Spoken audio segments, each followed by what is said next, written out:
Hello everyone, you are watching Food Fitness and Fun और मैं हूं डाइटिशियन मंजू मलिक। आज मैं आपके लिए मई के वेट लॉस चैलेंज की स्ट्रैटेजीज लेकर आई हूँ and this is going to be an amazing challenge. I think summer का ये बिगेस्ट चैलेंज होता है क्योंकि ये चैलेंज जो है वो आपके लाइफ के हर एस्पेक्ट को इम्प्रूव करने में, इसीलिए आपके ओवरऑल वेट लॉस के लिए, फैट लॉस के लिए, इंच लॉस के लिए काफी अच्छे रिजल्ट्स देता है।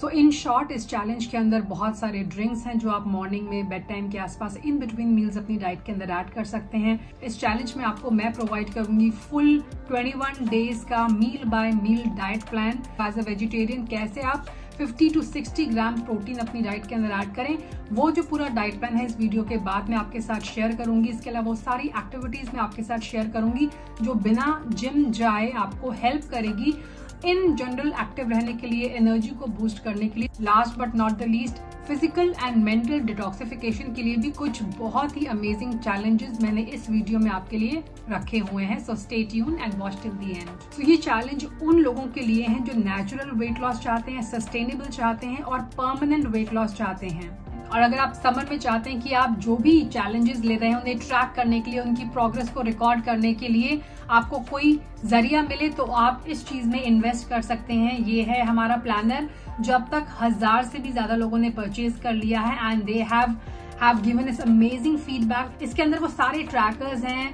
वो सारी चीजें हैं जो आपको हेल्प करेंगे आपके वेट लॉस जर्नी को, उसकी ग्रोथ को रिकॉर्ड करने के लिए। तो चलिए शुरुआत करते हैं। तो हमारा जो पहला चैलेंज है वो है सिप एंड स्लिम चैलेंज। तो इसमें मैं आपके साथ शेयर करने वाली हूँ वो सारे ड्रिंक्स जो अपने डाइट के अंदर ऐड कर सकते हैं। Summer is all about hydration. अगर आप हाइड्रेटेड नहीं है तो आपकी बॉडी का टेम्परेचर इंक्रीज होगा जिसकी वजह से आपका डाइजेशन पुअर होगा, कॉर्टिसोल इंक्रीज होगा एंड इन शॉर्ट आपका वेट लॉस नहीं हो पाएगा अगर आप डिहाइड्रेटेड हैं during the month of summers. तो इसीलिए बहुत ही amazing bed time drink, morning drink मैंने आपकी डाइट के अंदर ऐड किए हैं। दोनों ही हाइड्रेटिंग है, दोनों की प्रॉपर्टीज कूलिंग है और दोनों फैट बर्निंग के लिए, मेटाबॉलिज्म को बूस्ट करने के लिए, गट हेल्थ को बूस्ट करने के लिए, डाइजेशन को सपोर्ट करने के लिए अमेजिंग है। तो हमारा जो मॉर्निंग ड्रिंक है वो है बार्ले वाटर, बार्ले एंड सौंफ का वाटर, जौ एंड सौंफ का वाटर जो थोड़ा सा हम फर्मेंट करके डाइट में ऐड करेंगे। मैंने ये भी आपसे शेयर किया है कैसे आप उसको बैच में बना के रख सकते हैं ताकि डेली आपको ना बनाना पड़े। तो वो वीडियो आप देख सकते हैं, मैं ऑलरेडी शेयर कर चुकी हूँ मे का मॉर्निंग ड्रिंक एंड मे का जो बेड टाइम ड्रिंक है वो भी इससे पहले मैंने शेयर कर दिया, जो है हिबिस्कस यानी गुड़हल एंड कार्डमम यानी इलायची की चाय, जो स्पेशली आपके मेटाबॉलिज्म को बूस्ट करने के लिए हाईली बेनिफिशियल रहने वाली है। इसके अलावा आप इन्फ्यूज वाटर्स अपनी डाइट के अंदर ऐड कर सकते हैं, यानी अपने नॉर्मल बोरिंग वाटर को आप एक अपलिफ्ट दे सकते हैं, अपग्रेड कर सकते हैं बाय एडिंग लाइक उसके अंदर बेसिल सीड्स ऐड कर सकते हैं, गोंद कतीरा ऐड कर सकते हैं, कोकुम ऐड कर सकते हैं, कच्चे आम के स्लाइसेस ऐड कर सकते हैं, नींबू ऐड कर सकते हैं, चुकम्बर ऐड कर सकते हैं, मिंट ऐड कर सकते हैं और ऐसे बहुत सारी और भी चीजें। I have shared some recipes but do let me know in the comment section. अगर आपको और भी इनोवेटिव डिटॉक्स या इन्फ्यूज वाटर की रेसिपीज चाहिए, I will share it with you. इसके अलावा स्नैक्स में भी फ्रूट के बाद जो नेक्स्ट ऑप्शन आपका होगा, अगर आपने स्नैक्स में फ्रूट ले लिया है, now you looking for another option because you not fully satisfied या फिर आपको कोई क्रेविंग हो रही है, तो उसे सेटिस्फाइड करने के लिए भी आप ड्रिंक का इस्तेमाल करें। आप सत्तू उस चीज के लिए यूज कर सकते हैं अपने ड्रिंक्स के लिए, कोकुम यूज कर सकते हैं, आप बेल का शरबत ले सकते हैं, आप नींबू पानी नॉर्मल ले सकते हैं, कोकोनट वाटर अपनी डाइट के अंदर ऐड कर सकते हैं। तो इस सीजन में हमें कैफीन के कंजप्शन को कट डाउन करना है और इसके अलावा बाकी जो समर फ्रेंडली ड्रिंक्स हैं वो अपनी डाइट के अंदर आप ऐड कर सकते हैं। इसके अलावा कोशिश करें कि आप क्ले पॉट से पानी पिए, यानी मटके का पानी पिए। एज पर आयुर्वेदा भी मटके का पानी नेचुरली ठंडा तो होता ही है बट इसके अलावा आपके डाइजेशन को सपोर्ट करता है, इलेक्ट्रोलाइट बैलेंस को सपोर्ट करता है और भी तरीके से आपके लिए बेनिफिशियल हो पाता है। तो ये था हमारा पहला चैलेंज। नंबर 2 का जो चैलेंज है उसका नाम है कूल फ्यूल, यानी वो चीजें आप अपनी डाइट के अंदर ऐड करेंगे इस सीजन में जिनकी प्रॉपर्टीज कूलिंग है। जैसे कि स्नैक्स में एज आई सेड कि आप फ्रूट्स अपनी डाइट के अंदर ऐड करेंगे, वो फ्रूट जिनका नेचर कूलिंग है और जो हाइड्रेटिंग है, जैसे कि वाटरमेलन्स हैं, मस्क मेलन्स हैं, पाइनएप्पल है, आप कोकोनट अपनी डाइट के अंदर ऐड कर सकते हैं। इसके अलावा अगर हम प्रोटीन्स की बात करें तो वो प्रोटीन्स जो अगेन कूलिंग नेचर के होते हैं, मूंग दाल है, टोफू ऐड करें, पनीर कम, थोड़ा डेयरी थोड़ा कम कर दें और डेयरी में भी अगर आप दही ले रहे हैं तो छाछ के फॉर्म में लें, उसमें थोड़े से स्पाइसेस ऐड कर सकते हैं, जैसे कि क्यूमिन है उसके अंदर, वो आप ऐड कर सकते हैं, मिंट आप अपने छाछ के अंदर ऐड कर सकते हैं, काला नमक ऐड कर सकते हैं, तो वो आपके लिए ज्यादा बेनिफिशियल रहेगा। ग्रेन्स की अगर बात करें तो जौ का जो तासीर होती है वो ठंडी होती है, अमरत की तासीर ठंडी होती है। लिटिल मिलेट्स आप अपनी डाइट के अंदर ऐड कर सकते हैं। रागी थोड़ी मात्रा में ऐड करें और जो बड़े मिलेट्स होते हैं वो भी आप अवॉइड करें इस सीजन में, तो आपके लिए अच्छा रहेगा। सब्जियों की बात करें तो जितनी भी गॉड वेजिटेबल्स आती हैं, तोरी, घिया, लौकी, ये सारी आपके लिए अच्छी हैं। ऑयली, हैवी एंड बहुत स्पाइसी फूड आपको लिमिट करना है, अवॉइड करेंगे तो ज्यादा अच्छा रहेगा। जितना हो सके सीजनल चीजें आप अपनी डाइट के अंदर ऐड करें। और इस सीजन में मील्स आप स्किप ना करें तो अच्छा रहेगा। अगर आपको भूख कम लगी है तो आप लाइट मील ले सकते हैं। अगर आप मील्स को स्किप करते हैं तो उससे आपका डाइजेशन डिस्टर्ब होता है और साथ ही आपका एनर्जी फ्लो पर भी उसका इम्पैक्ट पड़ता है। तो आप कम खाएं लेकिन मील प्रॉपरली कंप्लीटली स्किप ना करें। नंबर 3 का जो हमारा चैलेंज है वो है बाइट राइट। आपका फ्यूल हो गया, लेकिन उस फ्यूल को कैसे आप कंज्यूम करेंगे वो भी बहुत ज्यादा मैटर करता है। तो मैं हमेशा कहती हूँ it is not what you eat but also how you eat matters. अगर आप हेल्दी फूड खा रहे हैं लेकिन आपकी ईटिंग हैबिट्स खराब है, आप बहुत जल्दी खाते हैं, डिस्ट्रैक्शन के साथ खाते हैं और बहुत एंशियस होकर खाते हैं, आप बहुत स्ट्रेसफुल होकर खाते हैं, आपका एनवायरमेंट काम नहीं है, तो उस खाने का इम्पैक्ट, उसका एनर्जी, उसका मेटाबॉलिज्म आपकी बॉडी में अच्छी तरह नहीं होता है और उतना बेनिफिशियल नहीं होता है। उसका न्यूट्रिशनल अब्जॉर्प्शन, उसका डाइजेशन, उसका मेटाबॉलिज्म भी इससे इम्पैक्ट होता है। सो बाइट राइट के अंदर आता है कि आपको स्लो खाना है। स्लो खाने के लिए एक हैक मैं आपके साथ शेयर करती हूँ। इससे पहले भी मैं काफी हैक शेयर कर चुकी हूँ, तो अगर वो सारे हैक काम नहीं कर रहे हैं तो इसे आप ट्राई करके देखिए। ये है जो आपका नॉन डोमिनेंट हैंड है उससे आप खाएं। जैसे कि मोस्टली लोग राइट हैंड से खाते हैं बहुत जल्दी जल्दी। कोशिश करें जब आपको स्लो डाउन करना हो अपने ईटिंग को तो आप उल्टे हाथ से खाएं। तो आप जब बाइट बनाएंगे या चम्मच का यूज करेंगे तो ऑटोमेटिकली आपको स्ट्रगल होगा, आप ज्यादा माइंडफुल रहेंगे, आपकी स्पीड ऑटोमेटिकली कम होगी। तो इस हैक को जरूर ट्राई करके देखिएगा। बिना डिस्ट्रैक्शन के खाना है, टीवी, फोन, अखबार, बुक पढ़ते हुए खाना नहीं खाना है। टाइम रिस्ट्रिक्टेड मेथड हम फॉलो करेंगे। आप कम से कम 10 घंटे अपनी ईटिंग विंडो रखेंगे। आप चाहें तो 8 उसे कर सकते हैं, लेकिन it is more beneficial for male. If you are female तो 10 घंटे की आपकी ईटिंग विंडो रहेगी और बाकी 14 घंटे आप फास्ट रखेंगे। तो इसके लिए जरूरी है कि आप अर्ली डिनर करें, 7 साढ़े 7 बजे आप अपनी लास्ट मील कंज्यूम कर लें एंड अकॉर्डिंगली आप अपनी मॉर्निंग की पहली मील अपनी डाइट में ऐड करें। अपने पोर्शन साइज को कंट्रोल करने के लिए आप अपनी प्लेट्स को छोटा कर सकते हैं और कुछ स्टडीज में पाया गया है कि अगर आप व्हाइट प्लेट को नहीं बल्कि ब्लू प्लेट को यूज करेंगे सर्विंग के लिए तो वो आपके लिए ज्यादा बेनिफिशियल रहेगा। Next is food diary. काफी लोग रखते हैं बट मैं सजेस्ट करती हूँ कि आप क्रेविंग डायरीज रखें।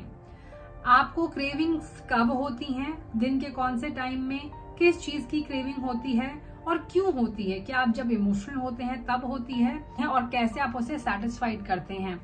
तो अगर आप इस तरह की डायरी मेंटेन करेंगे, रिकॉर्ड मेंटेन करेंगे तो आपको उन्हें उस क्रेविंग्स को बीट करने में by a healthy substitute, by a healthy food आप ज्यादा अच्छी तरह अपनी क्रेविंग्स को रिकॉग्नाइज कर पाएंगे, अपने इमोशंस को रिकॉग्नाइज कर पाएंगे और उसे आप कंट्रोल भी कर पाएंगे। So don't have a food diary but always track your cravings and always record your cravings. एक और फनी सा हैक मुझे याद आ रहा है और वो ये है कि अगर आप ओवर ईटिंग करते हैं, बिंज ईटिंग करते हैं तो हैव अ मिरर जहां पर आप ज्यादा खाते हैं। अगर आप लिविंग एरिया में खाते हैं तो वहां मिरर। इनफैक्ट इस हैक को सुनने के बाद we are all in the process of building our house, तो हम अपने डाइनिंग एरिया में मिरर लगवा रहे हैं क्योंकि ये एक्चुअली एक एक्सपेरिमेंट हुआ था और वहां पाया गया था कि 25 to 30% आप कम खाते हैं, ज्यादा माइंडफुल होकर खाते हैं क्योंकि आप ज्यादा कॉन्शियस रहते हैं when you are looking at your self while eating. So try this hack and I am sure कि आपके लिए भी काफी यूजफुल रहेगा। Next is your energy levels and your circulation. I call it the vital rush.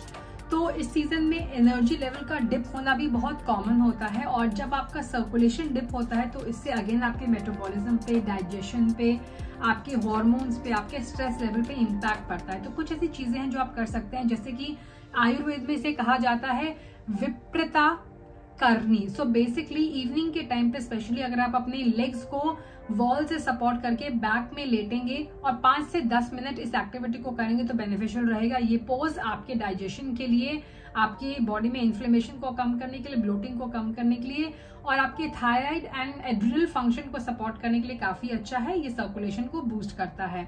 इसके अलावा अगर आप अपने खाने के बाद morning, evening, afternoon and dinner के बाद हल्की हल्की वॉक करते हैं तो उससे भी आपका डाइजेशन, आपका मेटाबॉलिज्म में से 25% इंक्रीज हो सकता है। तो स्लो वॉक पोस्ट मील बहुत जरूरी है और इससे आपके डेली स्टेप काउंट भी इंक्रीज होंगे। Next is don't sit at a place for a longer time. आप टाइमर रख सकते हैं कि हर 1 घंटे के बाद आपको कोई ना कोई एक्टिविटी करनी है। एंड दिन में स्पेशली मॉर्निंग आवर्स में एटलीस्ट 10 मिनट्स अगर आप डायरेक्ट सन में स्पेंड करेंगे तो उससे भी आपका एनर्जी लेवल, आपका सर्कुलेशन काफी अच्छा रहता है। Just get 10 minutes of direct sunlight और आपके कोर्टिसोल लेवल, आपका स्लीप इससे इंप्रूव होगा, मेटाबॉलिज्म, और ये आपके हार्मोन्स को भी रेगुलेट करने में, स्पेशली जो फैट प्रमोटिंग हार्मोन्स है उन्हें रेगुलेट करने में जिससे ग्रेलिन है बहुत हेल्पफुल होगा। Next category is your mood and your mind. तो उसके लिए और उसे भी मैनेज करना, आपके मूड को और आपके माइंड को मैनेज करना वेट लॉस के लिए बहुत जरूरी है। तो इसके लिए बहुत जरूरी है कि डिजिटल डिटॉक्स करना है। स्पेशली सोने से पहले आपको अपने डिवाइस से दूर रहना है। 1 घंटे मिनिमम, 2 घंटे तो ऑसम होने वाला है। तो अपने फोन से, अपने टीवी से, अपने लैपटॉप से दूर रहें सोने से पहले। उठने के इमीडिएटली बाद भी एकदम don't reach out to your phone. इसके बदले आप बुक पढ़ सकते हैं, जर्नलिंग कर सकते हैं एंड हमारे बेड टाइम ड्रिंक कंज्यूम कर सकते हैं। मिड मॉर्निंग नैप्स आप ले सकते हैं, कुछ लोगों के लिए बहुत बेनिफिशियल होता है। और ये 20 मिनट्स आप इसे अंदर रखें। 20 मिनट से ज्यादा अगर आप सोते हैं तो आप लेथार्जिक हो जाते हैं, आपका सर्कुलेशन स्लो हो जाता है। सोने से पहले अगर आप कोल्ड शावर लेते हैं और अगर आपको बहुत ज्यादा गर्मी लगती है तो स्पेशली अपने नेप एरिया पे जहाँ पे हमारा ब्राउन फैट बनता है, जो एक्चुअली फैट बर्निंग में हेल्प करता है। Brown fat is a good fat, is a healthy fat जो वेट लॉस में और व्हाइट फैट को बर्न करने में, जो गंदा फैट होता है उसे बर्न करने में हेल्पफुल होता है। तो वो ब्राउन फैट को प्रिजर्व करना, उसका थर्मोजेनिक इफेक्ट होता है, वो यहाँ होता है। तो उसके लिए अगर आपको बहुत गर्मी लग रही है तो आप यहाँ पर गीला टॉवल या आइसी टॉवल रख सकते हैं, आइस को बांध के यहाँ रख सकते हैं। और इसीलिए आपने देखा होगा कि पुराने जमाने में भी, अभी भी जो हम यहाँ पे फटका रखते हैं और अपना हेड को कवर रखा जाता है, वो इसीलिए कि हमारी जो बॉडी है वो काम रहे, क्योंकि वहीं से हीट जाती है। इसके अलावा अपने स्ट्रेस को कंट्रोल करने के लिए कॉमेडी वीडियोस देख सकते हैं आप इवनिंग टाइम्स में, बहुत बेनिफिशियल रहता है, ये भी साइंटिफिकली प्रूवन है। डीक्लटरिंग करें, अपने स्पेस को ऑर्गेनाइज करें। अगर आपका स्पेस ऑर्गेनाइज नहीं है, क्लटर्ड है, तो आपका माइंड भी उससे क्लटर रहेगा, आप ज्यादा स्ट्रेसफुल रहेंगे। नेक्स्ट इज योर एक्टिविटी, जिसके लिए हम स्टेप्स एंड पेप्स की स्ट्रैटेजी को अपनाएंगे। तो आपको स्टेप्स चलने हैं 9000 स्टेप्स टू 12000 स्टेप्स। अगर 9000 स्टेप्स करें तो 20 मिनट की बाकी कोई एक्टिविटी आप जरूर करें, जिसमें आप डिवाइड कर सकते हैं। एक दिन अपर बॉडी, एक दिन आपका कोर एरिया, कोर स्ट्रेंथ करें, और एक दिन लोअर बॉडी। आप हफ्ते में एक दिन अच्छा स्ट्रेचिंग एंड मोबिलिटी का वर्कआउट भी कर सकते हैं। इसके अलावा आप कोशिश करें कि आप एक्सरसाइज स्नैकिंग करें, यानी बीच में दिन में 4-5 बार अगर आप कुछ नहीं कर रहे हैं, आपके पास कुछ भी नहीं है, तो बोर होने की बजाय you take an exercise snack, यानी एक एक्टिविटी करें। आप जंपिंग जैक्स कर सकते हैं, माउंटेन क्लाइंबर्स कर सकते हैं, स्क्वाट्स कर सकते हैं, you can do any activities, आप प्लैंक कर सकते हैं। तो ये भी आपकी नीड को इम्प्रूव करने के लिए, आपके सर्कुलेशन को बूस्ट करने के लिए, वेट लॉस के लिए हाईली बेनिफिशियल हो सकता है। तो ये था हमारा मे का wait loss challenge. I hope ये सारी स्ट्रैटेजीज आप यूज करेंगे और अपने वेट लॉस जर्नी में आप अमेजिंग रिजल्ट्स पाएंगे। So stay tune, do share this video with your friends and family member, ताकि वो भी इस चैलेंज को लेके इसके सारे बेनिफिट्स को एंजॉय कर पाए। स्टे ट्यून, क्योंकि इस वीडियो के बाद आने वाला है मे का diet plan. Stay healthy, stay fit, stay active, and I will be back very soon. Until next time, you take care, bye bye.